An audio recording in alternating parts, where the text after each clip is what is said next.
युद्ध में ईरान, चीन, रूस का अजेय ट्रायंगल बन गया है। रूस ईरान को सैटेलाइट सर्विलांस से सिग्नल दे रहा है। चीन ईरान को विस्फोटक मिसाइलों से लैस कर रहा है। ईरान 2 सुपर पावर के बैकअप से ट्रंप फोर्स को दहला रहा है।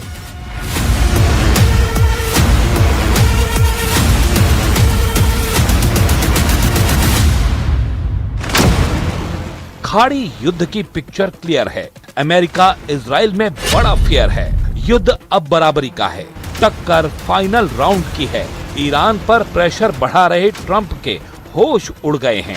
अमेरिका से एनकाउंटर में रेवोल्यूशनरी लड़ाके बहुत भारी पड़ रहे हैं। ईरान ने ट्रंप सपोर्टर देशों की धज्जियां उड़ानी शुरू कर दी हैं।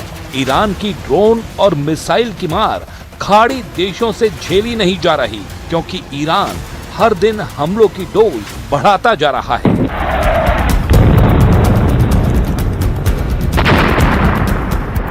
कुवैत, ओमान, कतर, संयुक्त अरब अमीरात, बहरीन, ओमान, सऊदी अरब की चीखें निकालने के बाद अब ईरान जॉर्डन को जर्जर कर रहा है।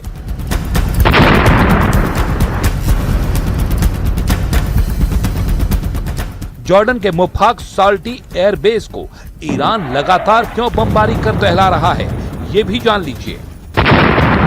ये एयरबेस जॉर्डन के अजक्र इलाके में है, जो राजधानी अम्मान से करीब 100 किलोमीटर उत्तर पूर्व में है। ये RJAF यानी रॉयल जॉर्डेनियन एयरफोर्स का प्रमुख एयरबेस है। आधिकारिक जानकारी के मुताबिक इसे 24 मई 1981 को खोला गया था और इसका नाम जॉर्डन के पायलट लेफ्टिनेंट मुवफ्फक साल्टी के नाम पर रखा गया। वो 1966 में इजरायली वायुसेना के साथ हवाई लड़ाई में मारे गए थे। जॉर्डन के F-16 लड़ाकू विमानों के प्रमुख ठिकानों में से एक बेस में विमान रखरखाव और अपग्रेड की सुविधाएं। अमेरिकी कांग्रेस के रिसर्च के मुताबिक जॉर्डन के इस एयरबेस से अमेरिका अपने सैन्य अभियानों में सहायता लेता है। यहाँ अमेरिकी ड्रोन और लड़ाकू विमानों की मौजूदगी के भी दावे किए जाते रहे हैं। रॉयटर्स की 2026 की रिपोर्ट में भी इस एयरबेस को अमेरिकी क्षेत्रीय सैन्य ढांचे का हिस्सा बताया गया।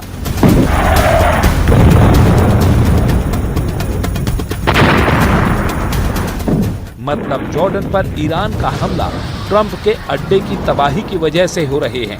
इतना ही नहीं, ईरान ने ट्रंप फोर्स को परास्त करने के लिए चाइनीज किलर को वॉर जोन में जल्द तैनाती के सिग्नल दिए हैं। इसकी वजह ट्रंप नेतन्याहू की मीटिंग में लिए गए फैसले हैं। व्हाइट हाउस में नेतन्याहू ट्रंप ने ईरान पर फाइनल असॉल्ट का फैसला लिया है।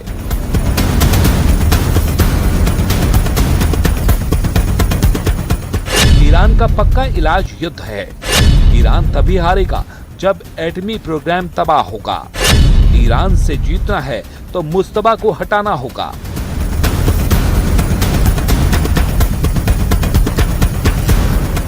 ट्रंप का दिमागी टेम्परेचर खौलने लगा है। नेतन्याहू की बताई बातों ने ट्रंप को इतना भड़का दिया है कि उन्होंने ईरान को तोड़ डालने के ऑर्डर दिए हैं। ट्रंप ने नेतन्याहू से ये तक कहा है कि मुझे ये बातें पहले क्यों नहीं बताई, मुझे ईरान से मिले सीक्रेट क्यों नहीं दिखाए।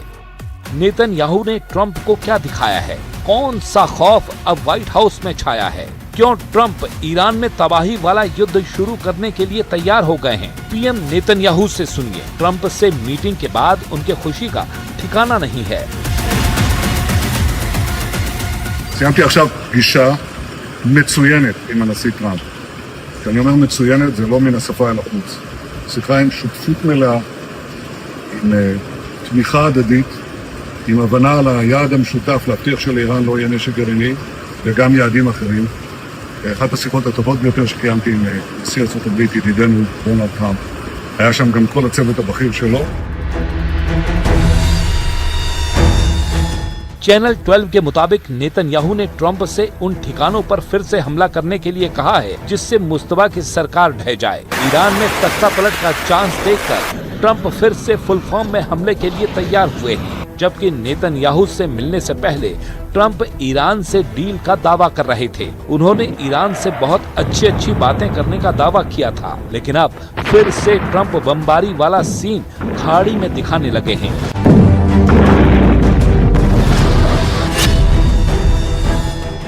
सऊदी अरब ने अमेरिका के साथ मिलकर इराक में ईरान समर्थक पॉपुलर मोबिलाइजेशन फोर्स के लड़ाकों के ठिकानों पर हमले किए हैं। न्यूज एजेंसी रॉयटर्स के मुताबिक संयुक्त हमलों में 20 लड़ाकों की मौत हो गई है, जबकि 32 घायल हुए हैं। अमेरिकी सेना के मुताबिक पीएमएफ के अड्डों से अमेरिकी सैनिकों और सऊदी अरब के एनर्जी सेंटर पर हमलों की तैयारी की जा रही थी।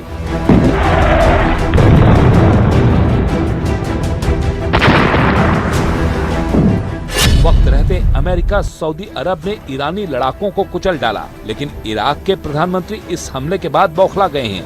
अली अल जैदी ने अपनी सऊदी अरब की यात्रा कैंसिल कर दी है। ईरान समर्थक अल जैदी मुमकिन है युद्ध में ईरान के साथ उतर आएं। इधर लड़ाका ग्रुप को मजबूती देने के लिए ईरान ने हॉर्मुज फ्रंट को फिर से एक्टिव कर दिया है। ईरान के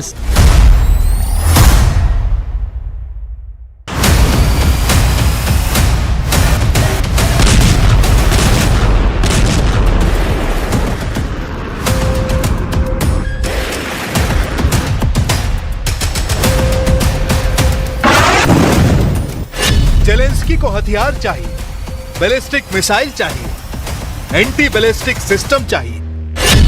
पुतिन को क्या चाहिए? यूक्रेन का आत्मसमर्पण, नेटो के विस्तार पर लगाम, डॉनबॉस और पूर्वी यूक्रेन पर पूरी तरह कब्जा।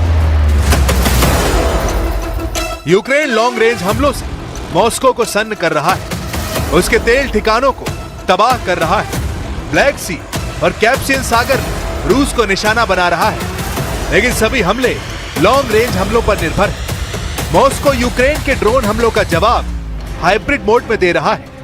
ड्रोन के साथ बैलिस्टिक मिसाइलें यूक्रेन के शहरों में तबाही मचा रही हैं। यूक्रेन की जंग 5वें साल में प्रवेश कर चुकी है।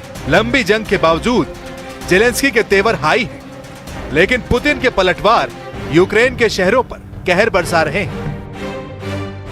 What was the conversation with Donald So Trump? we speak about Patriot missiles. Really, it's true.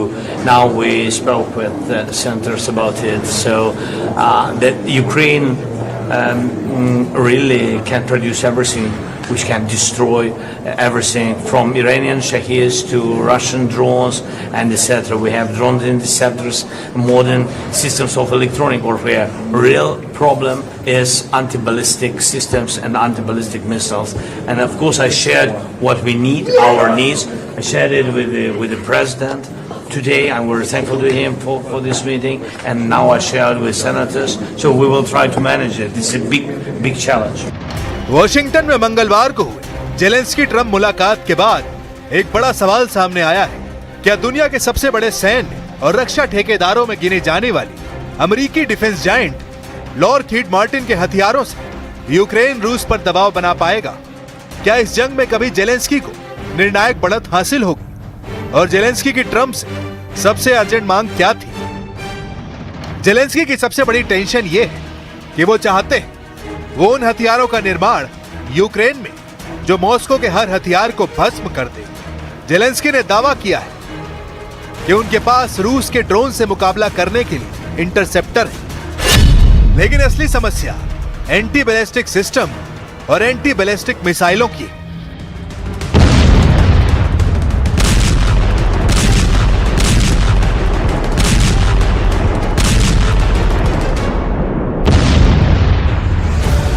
Zelensky जानते हैं कि रूस की सबसे बड़ी ताकत सिर्फ उसके ड्रोन नहीं, बल्कि स्कंदर जैसी बैलिस्टिक मिसाइलें हैं जो मिनटों में यूक्रेन के शहरों को निशाना बना सकती हैं।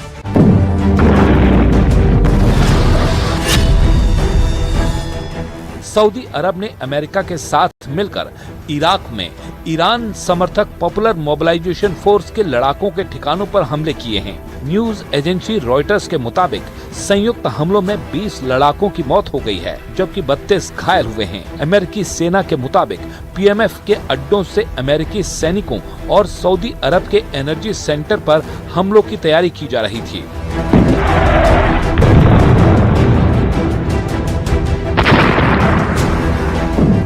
वक्त रहते अमेरिका सऊदी अरब ने ईरानी लड़ाकों को कुचल डाला, लेकिन इराक के प्रधानमंत्री इस हमले के बाद बौखला गए हैं। अली अल जैदी ने अपनी सऊदी अरब की यात्रा कैंसिल कर दी है। ईरान समर्थक अल जैदी मुमकिन है युद्ध में ईरान के साथ उतर आएं। इधर लड़ाका ग्रुप को मजबूती देने के लिए ईरान ने हॉर्मुज फ्रंट को फिर से एक्टिव कर दिया है। ईरान के सरकारी टीवी ने जानकारी दी है कि रेवोल्यूशनरी लड़ाकों ने हॉर्मुज में 3 तेल टैंकरों पर हमला किया है। IRGC कमांडर इब्राहिम जुल्फिकार ने धमकी दी है कि अब हॉर्मुज से दुश्मनों के जहाजों की आवाजाही